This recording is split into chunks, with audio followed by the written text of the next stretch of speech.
Hey everyone, and welcome back to Subnautica. So, today we're going to actually progress the story meaningfully as opposed to just a little bit. We're going to be going to Lost River, which is the beginning of the proper endgame. Grand Reef is pretty endgame, there's meaningful lore stuff here. But there's nothing that's actually endgame here, aside from Ghosts of Islands, which just happen to be terrifying.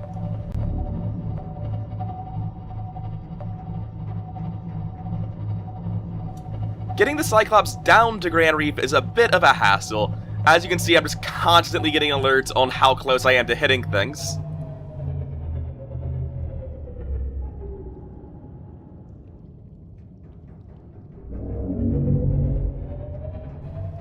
And you can also see there's a beacon there that wasn't there a few seconds ago, or an episode ago rather. Between episodes, I've done a little bit of housekeeping, taken some things back to base on the sea moth, and also built the things I will need to drop some beacons, because I figure I'm going to need these later. Could you maybe not? This is the problem. Like, I recognize the crabsfoot is able to hurt my Cyclops. I simply don't care. Warning. Maximum depth 3. Oh, that's a problem, though. Damage imminent.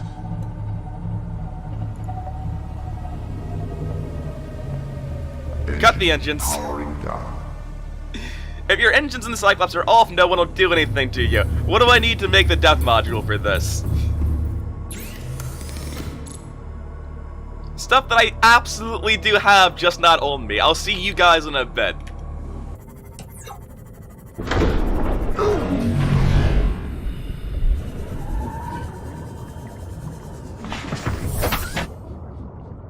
Well, that was funny, but could you please not?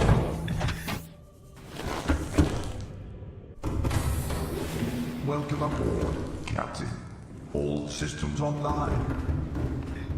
So, now that we're back, we've gone on our little trip, we should be able to make the depth module and actually go to Lost River this time.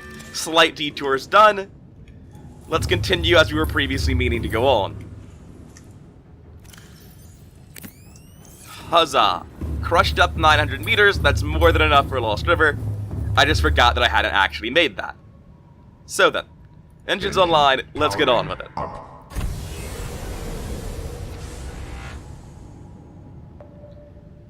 The Cyclops is immediately like, by the way, you're about to crash into everything. I know, Cyclops, I know. You don't need to tell me. I'm painfully aware. So, Lost River is a massive cave system spanning, honestly, probably more than half the map. It connects to like 5 or 6 different exits to the main area and a couple exits that go deeper into the subterranean biomes. And it's essentially where the end game is. This is where I found it my first playthrough in Grand Reef, and it's where I think of as being the easiest way to get to it, but I'm probably wrong on that, it's just the way I'm the most comfortable with. And Lost River is the other biome that I think rivals the Jelly Shroom Caves. And I'm actually about to hop out and start using my sea moth to explore, because I don't think anything's particularly in this room, but I don't know for sure that's true. So you can clearly see the jelly rays are back, but this, like, thick layer of sulfurous water at the bottom, this brine, is actually poisonous to you. If you get into it without being in a vehicle, it damages you immediately. Which is, not that big of a deterrent, I'm gonna be honest, I need this. It's a pretty decent deterrent. Maybe I won't do that too often, that was kind of a lot of damage. Here is a new school of fish, the bonefish. We'll find one to put in our aquarium eventually. And yeah, this room is just scenery, it seems. There's not really anything in the way of side areas or resources here. Oh wait, I'm full of shit. These are not the jelly rays in the mushroom forest. These are bigger. These are different. These are the ghost rays. And unfortunately, the ghost ray is what I was thinking of originally when I thought I couldn't put the jelly ray into my aquarium, because the ghost ray is actually too big. So then, on with the show. Let's see the next room. And Lost River is just possibly one of the coolest things I've seen in the game, even if it is clearly based on something in real life. Like, more than anything else in all of Subnautica, this is one where I was like, oh, I know what you're referencing. I've seen that in real life. Which isn't really a detriment to Lost River, it's just like, I feel it would have been more impactful if I hadn't seen the discovery it was based on first. I have never seen a crab squid down here. He may be just about the only one. What a dick.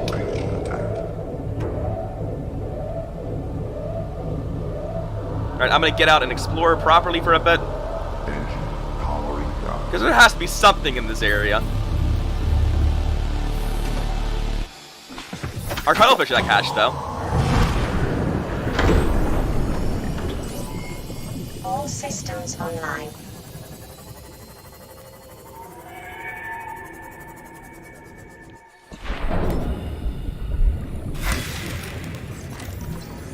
There's amoeboids. So, hurrah, we scanned a thing. There also is kind of a rather intimidating skull. It's a little bit on the large side. The aliens also seem to have been interested in the rather large skull.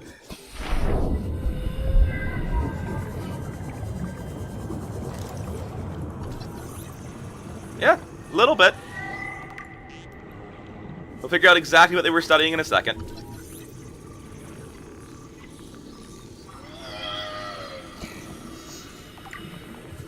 I do really like the ghost rays, just the sounds they make and how much more terrifying they are than they really have any right to be.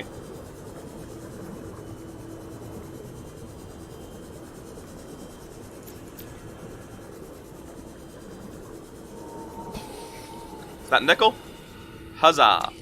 Nickel is just about the smallest, most difficult to find resource in the game. Because it doesn't really stand out in its biome, it's very small, it's very hard to see. What is these frame rate drops I'm getting? God damn. I'm actually going to save here and be back with you guys in a second. I'm going to change some of my settings, because I've been getting frame rate drops pretty badly in this area. I lied, I'm just going to hope they magically go away. Alright, so apparently getting nickel here as opposed to later on is the way to go. Wow, that is awful. Alright, I actually didn't lie. I am going to shortly go back and change some settings, because these frame drops are ridiculous. I can't do this. Okay, so with any luck, the frame problems are gone now, because I have vanilla draw distance on, and that tends to be the most impactful change. Can you scan these massive bones?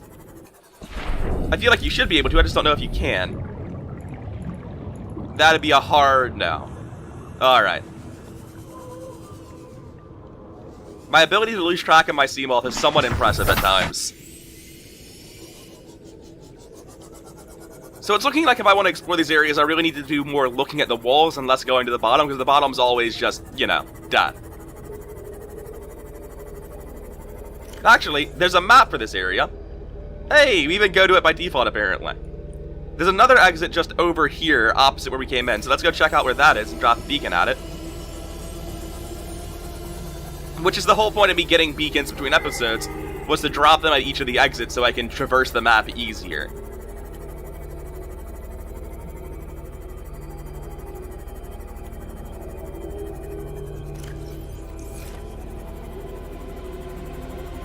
Oh yeah, also, I'm a little bit silly, I should have come here immediately.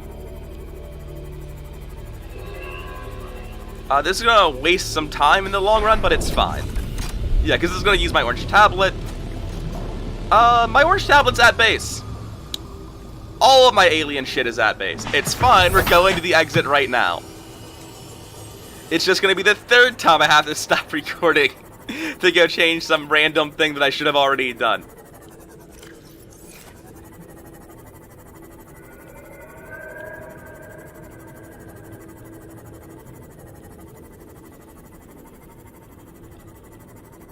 Local scans show a nearby opening, leading to a biome with extensive fossilized remains.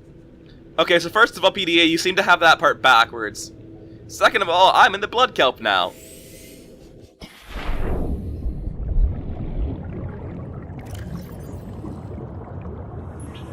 So, congratulations, new beacon. You are what exactly? This is my beacon for Lost River Westblood. This guy's a bit of an ass. He sounds horrifying. About to stasis rifle, and this is getting annoying. There we go. Okay, so blood kelp. Are we doing blood kelp right now?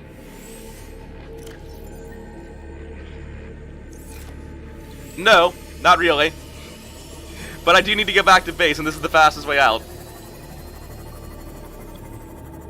So we're gonna do Blood Cult thoroughly later, but we do need to steal some things while we're here. I need some blood oil. I don't know how much I need, so I'm just gonna grab kind of a lot of it. Acquired. While we're here, we may as well scan the blood vine. So with that done, I think I'm gonna see you guys in a long, long time, because I'm going back to base yet again. So with all that blood vine picked up, I'm finally able to make the synthetic fibers.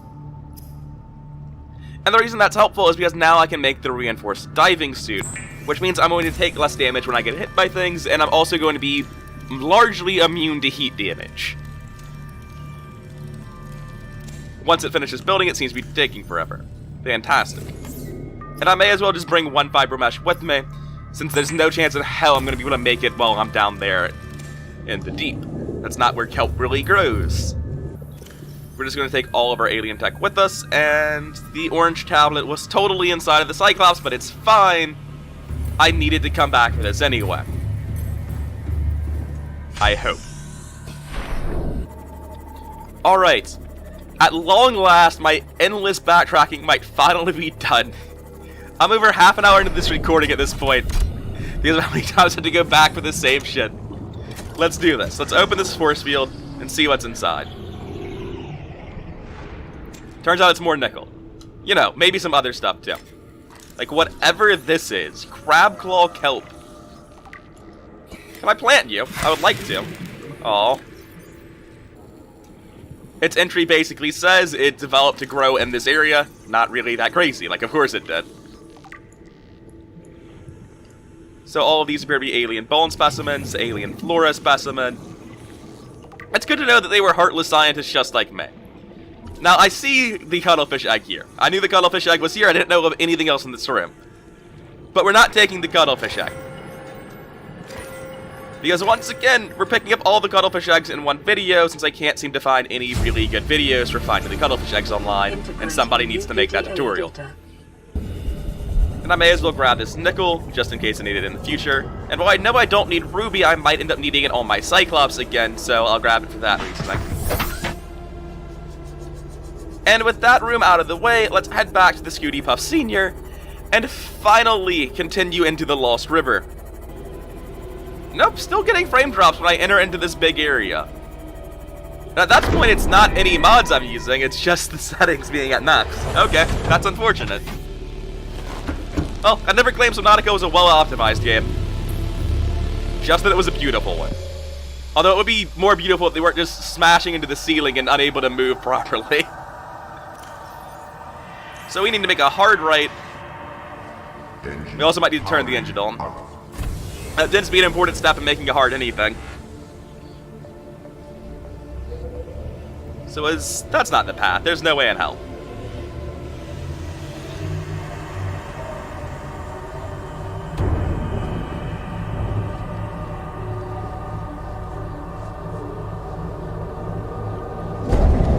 Dick.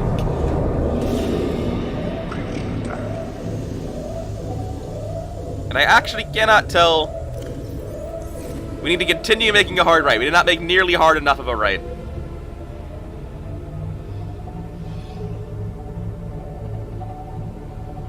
Here we go.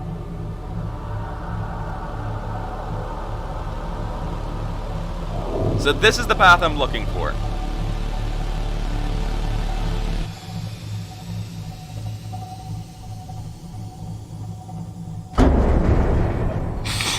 Jesus Christ, that sounds. The Lost River does a really good job of being terrifying. Oh, hey, we finally got another message. Also, I can see the Ghost Leviathan. It's alright, this is the baby Ghost Leviathan. This biome contains unusually high concentrations of organic and fossilized Powering remains. down. Do I have a radio on board? Did I bother building one? Hey! Well, shit. Well, that wasn't particularly reassuring, I'm gonna be honest. If anything, I'd say I feel worse than I did a second ago. We've got bigger skulls now.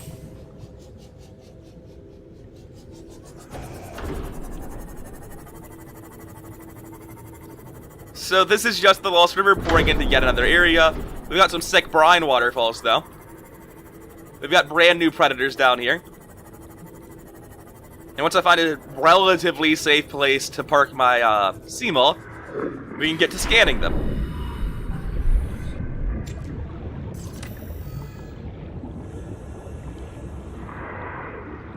Gonna be an ass? No? Good.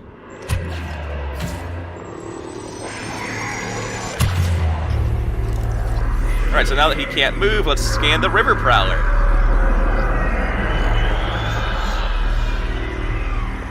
I don't like how much like Ghost Leviathans they sound. It makes it harder to keep track of where the Ghost Leviathan actually is. Oh, that might have just been the Ghost Leviathan. There we go. No, I know this is the juvenile one. It's why he's so much smaller than the other ones. I don't know if that means he has a unique scan, so we need to zap him a little bit. Oh, hey, lithium. Is there a table coral down here?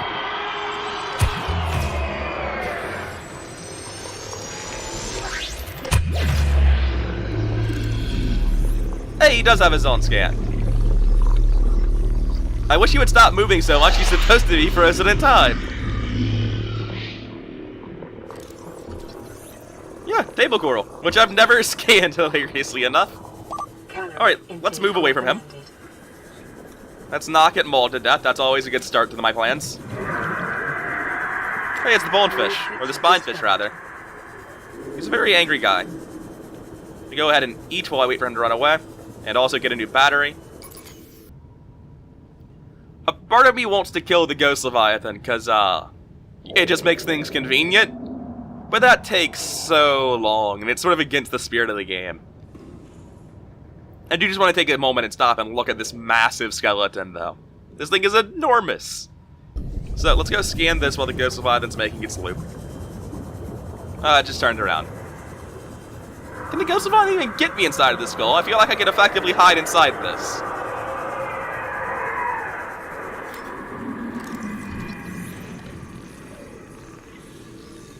He seems to be trying. Not trying enough.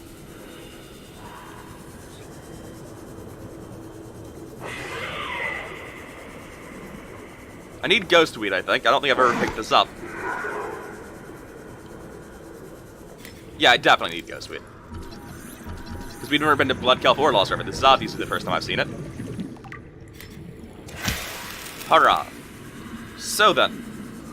I believe it's just scanning the walls of the area and moving on with my life.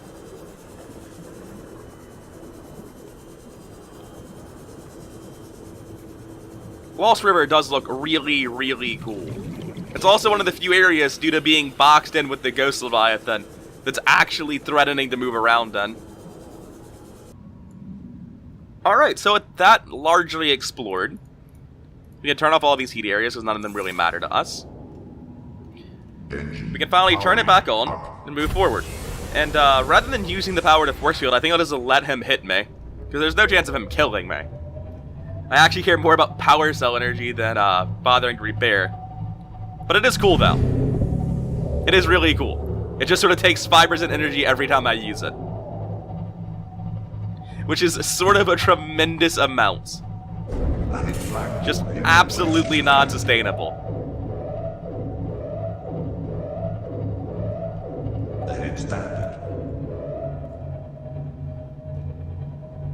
So how much damage are we taking? Not even that much.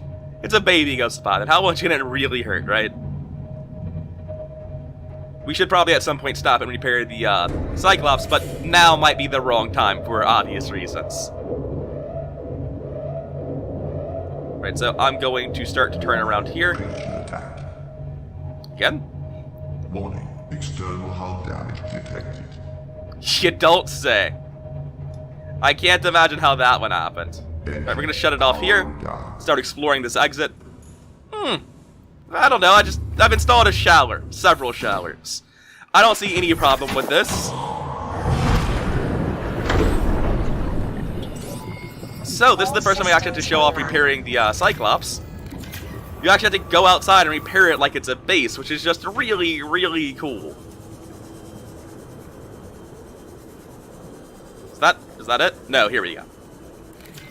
I will say it's kind of underwhelming. It hit me twice and only damaged me one location. That looks like everything. If I'm wrong, I'll find out later. It's actually too hot for my new suit around here. Oh, I probably swam directly to the fog, actually. You know, like a jackass.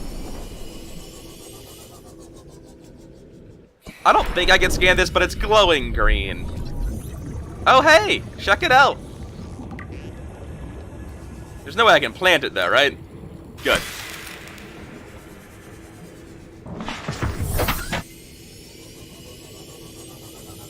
Can I scan these things floating in the brine? It seems like I should be able to. Hell yeah. Logically, I couldn't plant them because I don't have any brine to plant them on anyway.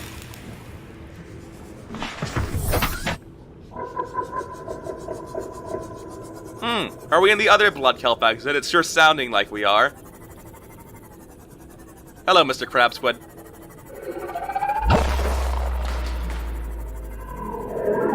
Yes, but have you considered not doing this? I would greatly appreciate the Crab Squid leaving me alone.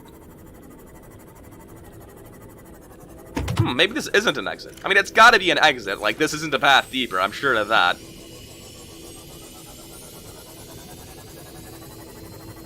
Yeah, there's a blood kelp. So we're in the northern blood kelp now, like I thought we were going to be. It just took a while to get there. And the northern blood kelp is a lot more majestic and equal parts horrifying than the western one. Just because it's like actually a proper biome. It's huge. And we'll be dealing with it some other day. Today is the Lost River, and it's going to take me a bit to actually get through all of this if I just go and explore every exit. That would just be exploring the entire map. That's sort of the entire series, not one video. Oh, right, yeah. I might want to drop the beacon, though. I feel like this entrance to Lost River is a lot more dramatic than the entrance from Grand Reef. With Grand Reef, you just sort of trip over yourself into a new biome, and this feels like you're actually descending into something crazy. See also this massive ribcage that you immediately find. Which I feel is a lot more dramatic than you find the alien studying a skull. I'm gonna go ahead and leave that blank. I'm not concerned with getting like literally every single bit of the fog anymore. That's going to take so much time to do. Just the most of it. The vast majority of the map is clearly done levels of fog clearing is what I'm going to satisfy myself with.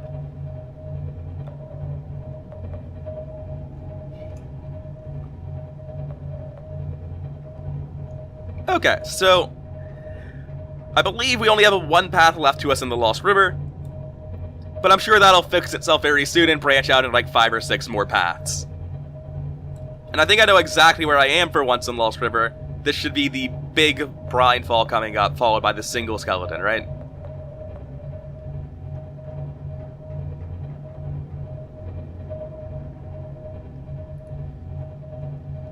It's looking like I'm at where I think I was. Not really 100%. I do really, really like the bonefish schools. Or spinefish schools, rather. I generally just really like everything about Lost River. I feel like I like Lost River enough that it makes it so much worse when I get out of Lost River and into the lava zones. Yeah, this is where I thought I was. Good.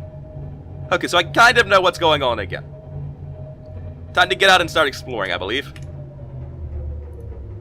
Which means I should turn this off so that predators won't be attracted to it. And hop into the sea moth. Keep calm and all that. God, I'm still mad I can't put it in the drop pod.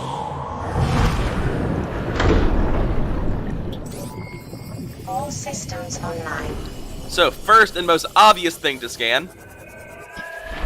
I suppose you start actually going through the logs that we're getting, because we kind of got some pretty relevant logs today, huh?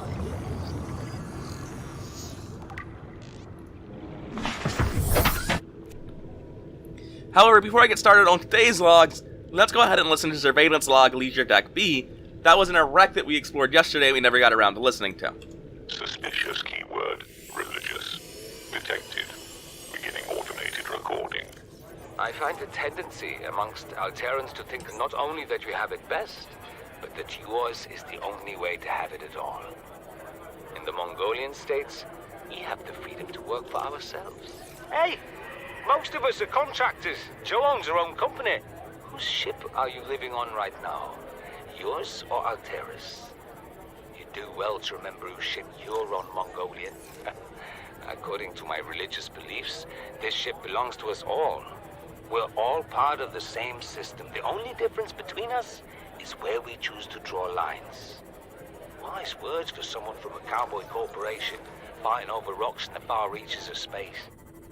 And that's just another log that's small bits of world building, something that didn't need to exist, but I'm glad it does. And oh my god, this is literally just 5 different paths. Great, fantastic. Here I was worried I'd actually get anything done quickly. So all of our scan data on the alien stuff basically just says they're scanning things, you know?